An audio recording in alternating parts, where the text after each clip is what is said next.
À la page 5 du chapitre 29 de mes notes de cours, je vais donner des explications supplémentaires sur les liens réciproques qui existent entre FE et E.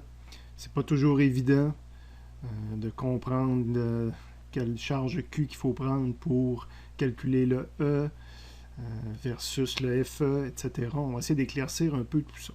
Bon, pour ce faire, on va étudier la situation suivante. Présentement, je présente un espace quelconque où il n'y a aucun objet dedans. Là, ça, c'est un point de l'espace. J'ai mis un petit X dessus. Notre trésor est caché éventuellement à cet endroit-là. On pourrait dire que c'est une carte vue de haut. Okay? On regarde l'espace, un plan vu de haut, puis on va venir mettre un objet, une masse, à cet endroit-là. Et on observe que cette masse-là ne subit aucune force, ne bouge pas. Je vous rappelle que c'est vu de haut, là, la Terre est en dessous, donc le FG qui existe veut la faire s'en aller vers l'écran. Si on veut rentrer dans l'écran, mais elle est déjà à côté à Terre, fait que cette masse-là ne bouge pas, il ne se passe rien. Elle ne subit l'influence de rien dans l'univers pour l'instant. Bizarrement, on va faire de la magie maintenant, puis au lieu de mettre une masse, on va mettre une charge à cet endroit-là. Et là, contrairement à tout à l'heure, instantanément, on va observer quelque chose qui va se passer. Okay, là, ça n'a pas été instantané parce que je vous parle, mais au moment où je dépose une charge positive à cet endroit-là, on va observer ceci. La charge s'est déplacée en ligne droite dans une direction quelconque. Si on continue à faire des observations, une seconde plus tard, la charge continue à se déplacer dans la même direction, mais dans cette deuxième seconde-là, elle a parcouru une plus grande distance. Si on fait une observation une seconde plus tard, la charge a toujours continué son déplacement dans la même direction, donc c'est un déplacement 1D sur une ligne, un mouvement rectiligne. Et dans cette troisième seconde-là, encore une fois, je me suis déplacé sur une plus grande distance. Donc ce qu'on observe, c'est un mouvement rectiligne uniformément accéléré ou possiblement uniformément accéléré. À chaque seconde, je me déplace plus loin que la seconde précédente, donc la vitesse est en train d'augmenter, j'ai une accélération. On peut réinitialiser la séquence puis voir un peu plus rapidement ce qui se passe. On dépose la charge à un endroit. Une seconde plus tard, on l'observe qui s'est déplacé. Une seconde plus tard, se déplace encore plus. Une seconde plus tard, se déplace encore plus. Séquence encore plus rapidement. Et dernière image que je viens de m'arrêter, c'est que je redessine la situation, mais comme on les dessinait souvent, c'est-à-dire que j'ai dessiné l'objet à sa position initiale et sa position à chaque seconde subséquente. Alors, ce qu'on vient d'observer, c'est une partie de la physique qu'on appelle la cinématique, qu'on a vu en mécanique. Je fais une observation d'un objet qui se déplace sur un mouvement rectiligne uniformément accéléré. Donc, je peux illustrer la situation en ajoutant par-dessus un vecteur accélération pour dire que j'observe une accélération. Partie de la physique maintenant qui tente d'expliquer cette accélération-là, la dynamique, toujours dans le cours de mécanique. Il faut que j'explique cette accélération-là. Ce qui explique une accélération, c'est une force exercée sur un objet. Mais dans ce cas-ci, la force, c'est pas une corde, j'ai pas installé de corde qui tirait l'objet, c'est pas un ressort, c'est pas FG, parce que FG s'exerce à travers l'écran, on voit ça de haut, donc FG veut faire tomber l'objet vers le sol, donc c'est pas lui qui peut causer le déplacement sur le côté de l'objet. Force de frottement ne peut pas me permettre d'expliquer ça. Donc, les physiciens qui voulaient expliquer ça se sont aperçus que ça se produisait. On l'a vu tantôt, quand je mettais une masse non chargée, ça ne produisait rien. Puis quand je mets une masse chargée électriquement, ça se produit. Donc, ils ont expliqué ça par une force électrique, une force liée à la charge électrique. On ajoute donc sur notre dessin la partie dynamique, la force qui crée ce déplacement-là, et on dit que c'est une force électrique. Évidemment, elle respecte la première loi de Newton, c'est-à-dire que la force électrique est égale à la masse fois l'accélération, et on va dire électrique. Si c'est la seule force qui est en jeu, je n'ai pas besoin d'écrire somme des forces est égale à MA. La somme des forces correspond présentement à la force électrique. Avant de continuer, je vous rementionne que la masse, c'est une valeur positive. Donc, la loi de Newton nous dit que la force vectoriellement est égale à la masse fois l'accélération vectoriellement. Si la valeur ici, c'est un scalaire positif, la force et l'accélération sont dans le même sens, ce qui est cohérent sur mon dessin ici. L'indice E, une dernière fois, je rappelle, pour dire qu'on est dans le domaine des forces électriques et de l'accélération électrique. Dernière observation, on a dit que tout à l'heure, on avait mis une masse neutre, donc il n'y avait pas de charge, il n'y avait pas de valeur Q sur ma masse, il ne se passait rien. Maintenant, deuxième expérience, on a mis une masse chargée, c'est-à-dire qu'on a mis une charge positive. Évidemment, une charge, c'est jamais... Ça a toujours une certaine valeur de masse, là, ce qui permet justement d'appliquer la loi de Newton. C'est créé par des électrons, puis des électrons possèdent des masses. C'est créé par un surplus ou un manque d'électrons, mais tout ça possède une masse. Donc, il y a toujours une masse de mis à cet endroit-là. C'est une masse négative. Maintenant, on va regarder ce qui se produit si je dépose à cet endroit-là de l'espace une masse négative. Et voilà, on voit maintenant ce que les physiciens auraient observé si on aurait déposé une masse négative à cet endroit-là de l'espace. Donc, un déplacement rectiligne sur la même ligne, sur la ligne une ligne qui a la même orientation générale, mais en direction inverse. Donc, j'aurais reculé sur la ligne de tout à l'heure. Mon accélération aurait été dirigée vers le bas comme ça. Évidemment, si j'ai une accélération dans ce sens-là, il faut que je l'explique par une force qui est dans le même sens, de façon cohérente avec la loi de Newton. On est carrément dans le sens inverse de tout à l'heure.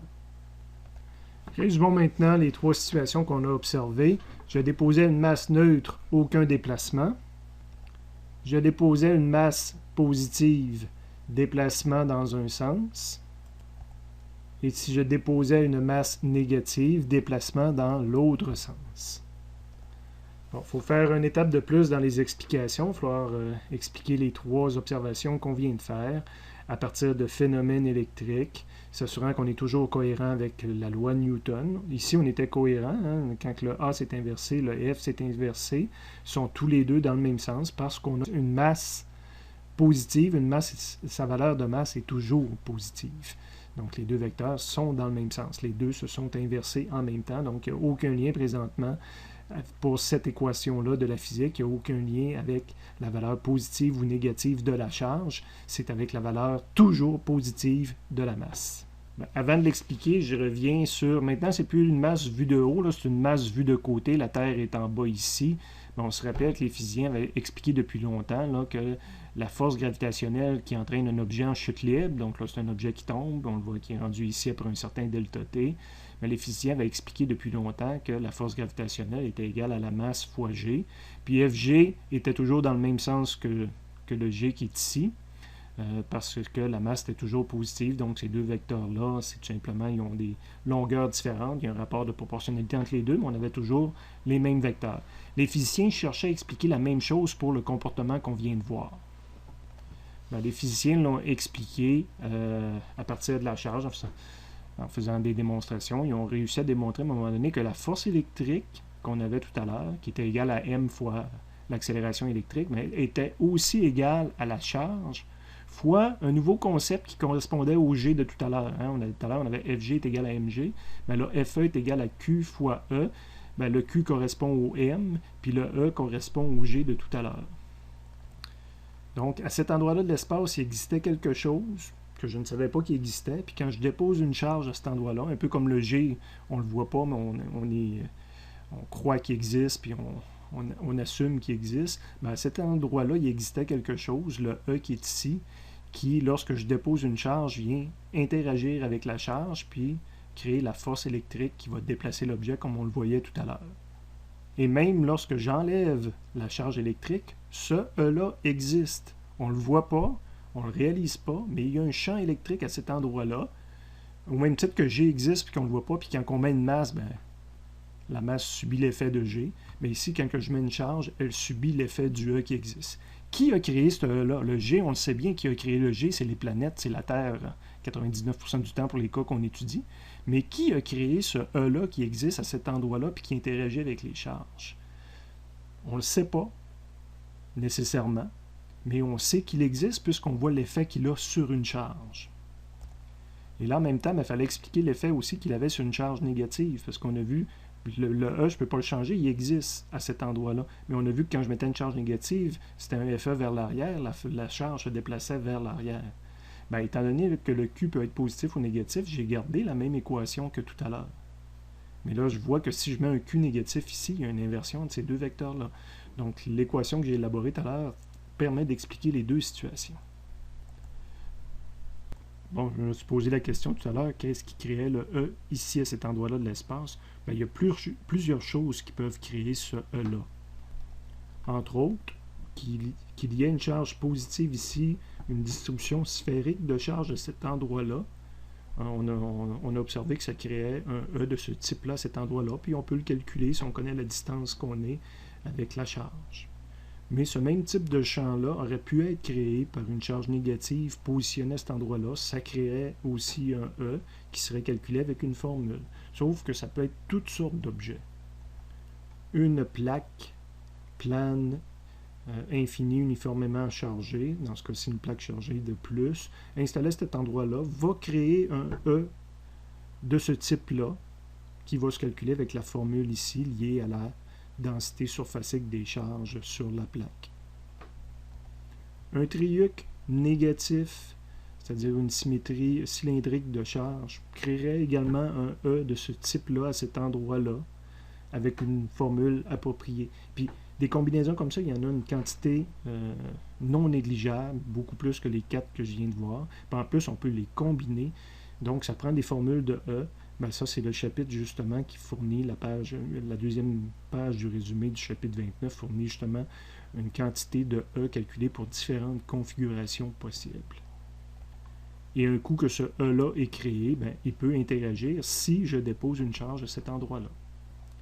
Et pire que ça, on a vu différents objets, ça peut être une combinaison d'objets qui crée ce E-là. C'est ce que je montre ici. À cet endroit-là de l'espace où j'ai déposé une charge positive puis qu'on a observé une force électrique qui faisait se déplacer vers le haut, bien le E que j'avais tout à l'heure, ça peut être le E résultant créé par plusieurs objets. Mais ici, il y a quelque chose qui a créé le E1, puis il y a quelque chose qui a créé le E2. Les deux ensemble, quand on les additionne, addition d'algèbre vectorielle, donc le E résultant, c'est mon premier champ plus mon deuxième champ. Ben, la méthode du parallélogramme, donc ces deux vecteurs-là, je les additionne, ils donnent le petit E-là, puis ce petit E-là va interagir avec le Q et occasionner le FE-là, qui va donner une accélération qu'on avait vue tout à l'heure.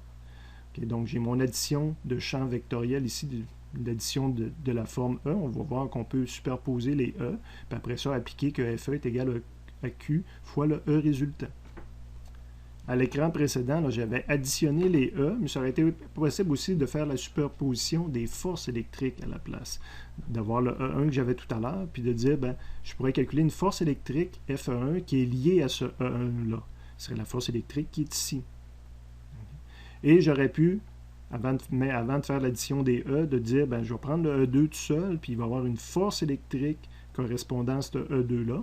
Et maintenant, c'est les FE que j'additionne. Donc, on peut superposer les E, puis après ça, appliquer notre FE est égal à QE, ou on peut calculer immédiatement FE1, FE2 à partir justement de ça et superposer les forces électriques. On arrive au même résultat.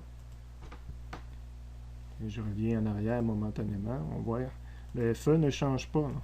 Fait que les deux méthodes, superposition des E ou superposition des FE, on va arriver au même résultat.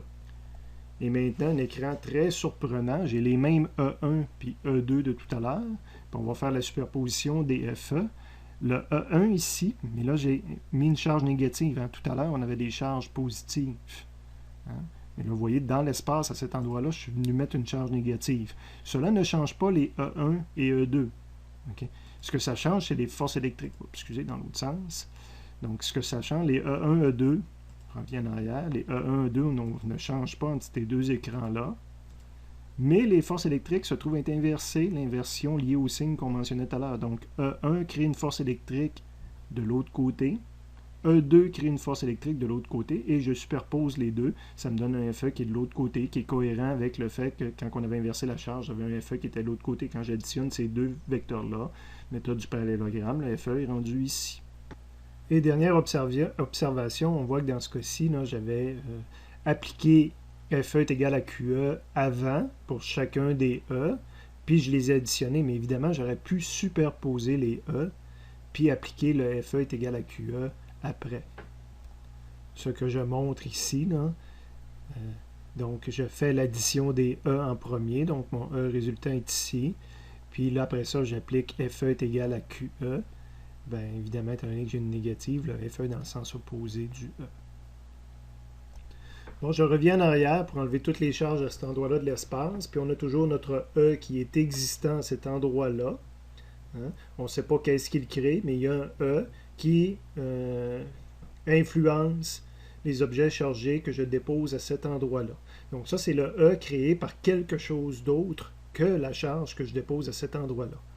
Mais la charge que je dépose à cet endroit-là, parce qu'on a vu tout à l'heure que ce E-là est créé par des configurations de charge.